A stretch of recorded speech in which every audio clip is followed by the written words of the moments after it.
Well, we're very, very fortunate today that Dame Joan Collins has deigned to help us in this trying to raise a lot of money, which we are, and I'm really pleased what you said earlier about the money we're raising, to help raise money, and she's going to tell us a little bit about it. So now let's go over to the south of France, to Saint-Tropez, and see Dame Joan Collins.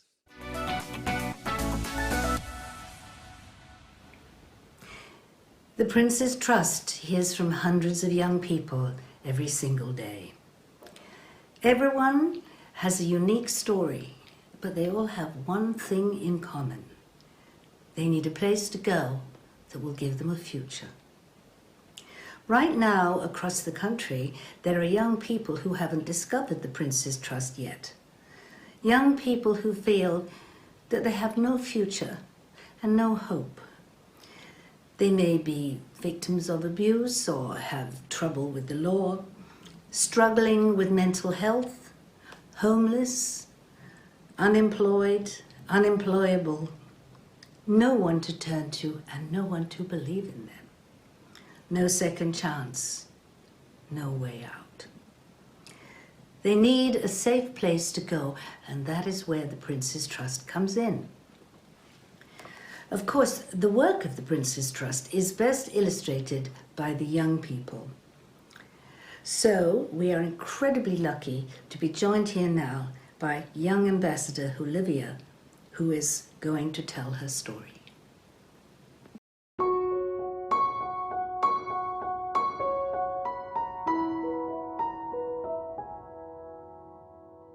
So from a young age to 17, I had a lot of medical conditions, including dermatology with my skin. I had a condition called ichthyosis vulgaris, which is very dry skin.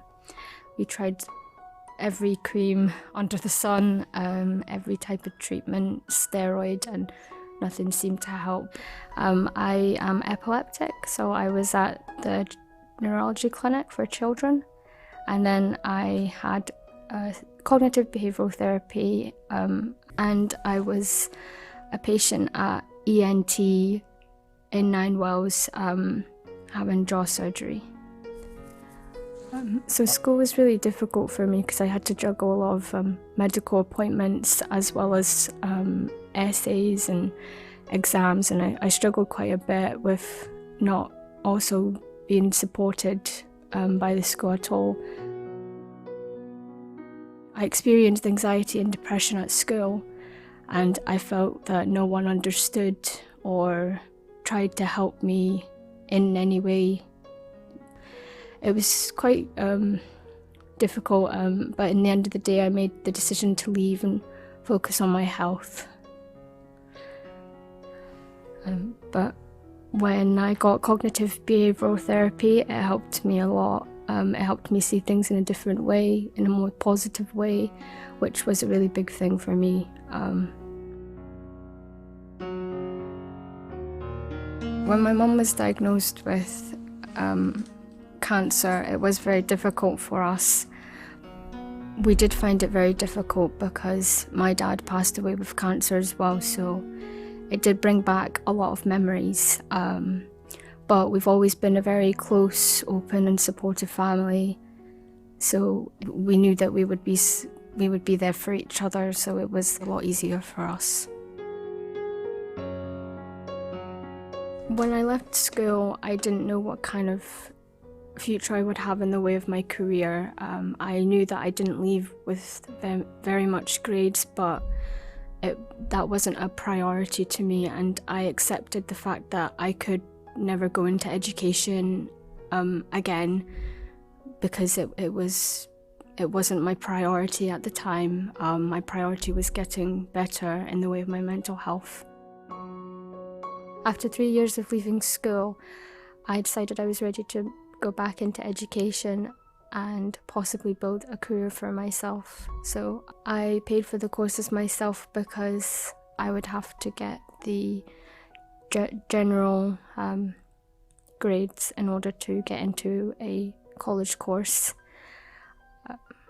I've never been very sure since I was younger of what I really wanted to do. I knew that I am a very approachable and kind person, so nursing was a career that crossed my mind before everything, but because of my skin condition and the way it was, I knew that it wouldn't be a safe career to work with.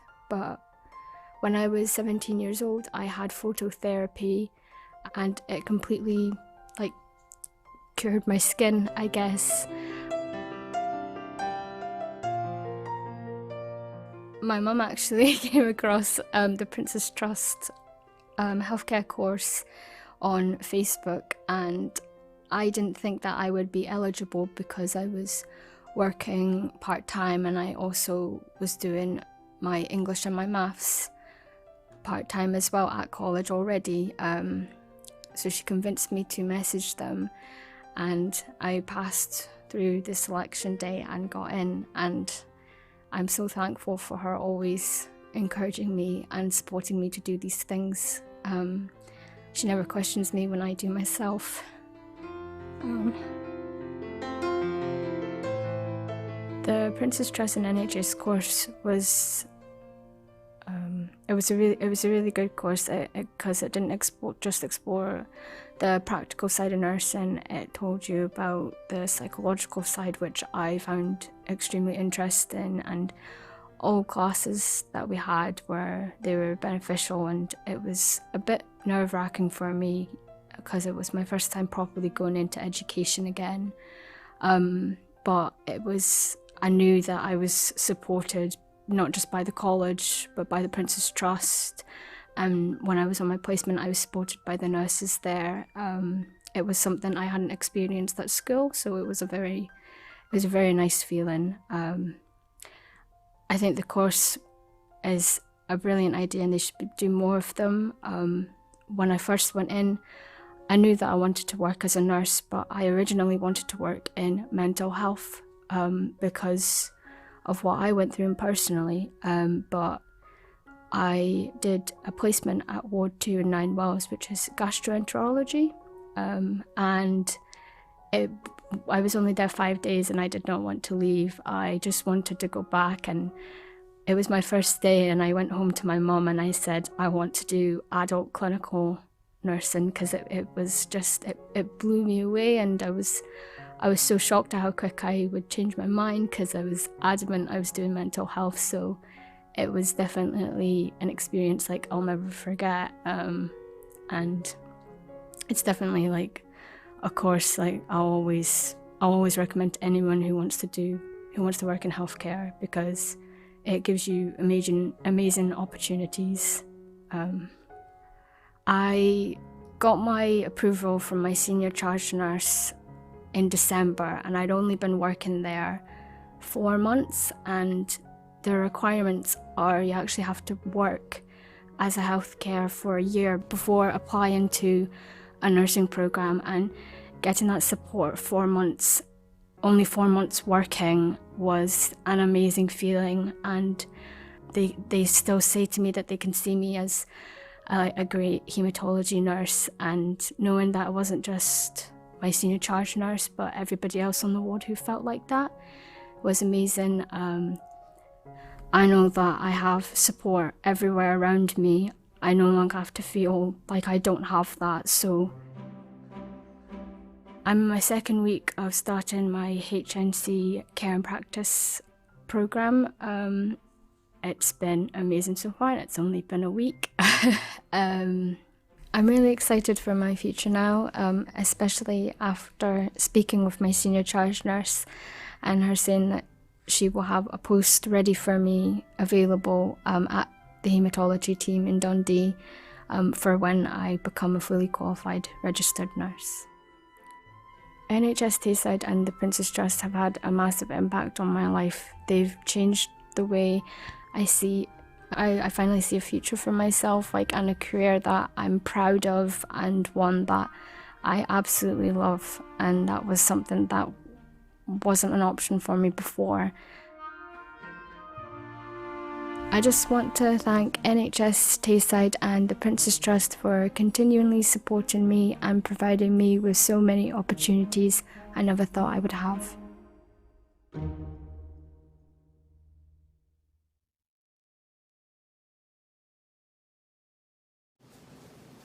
Thank you, Olivia, for sharing your story today. You are an incredible young woman and overcoming huge challenges, but you are now thriving within the NHS. Olivia is just one of the young people whom the Prince's Trust support, but there are thousands more who need our help. What if we could reach every young person who needs help and give them the confidence and the skills that they need so that they can make something of their lives? Please pick up your phone or tablet and go to Givergy and make a pledge now to transform the futures of the other young people in Scotland. Just like Olivia, everyone deserves a chance. Together, we can make a difference. So now is your time to give as much as you can and help the Trust in Scotland create change.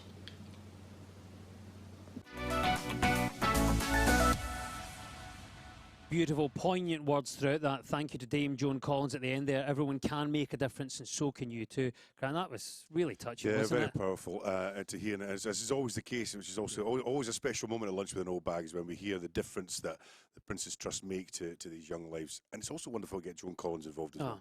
Superb. Thank you to Olivia again for your bravery and honesty, illustrating what the Prince's Trust can really do to help young people overcome the most monumental challenges. We mentioned Dame Joan Collins. She asked us all to show our support for young people at this time.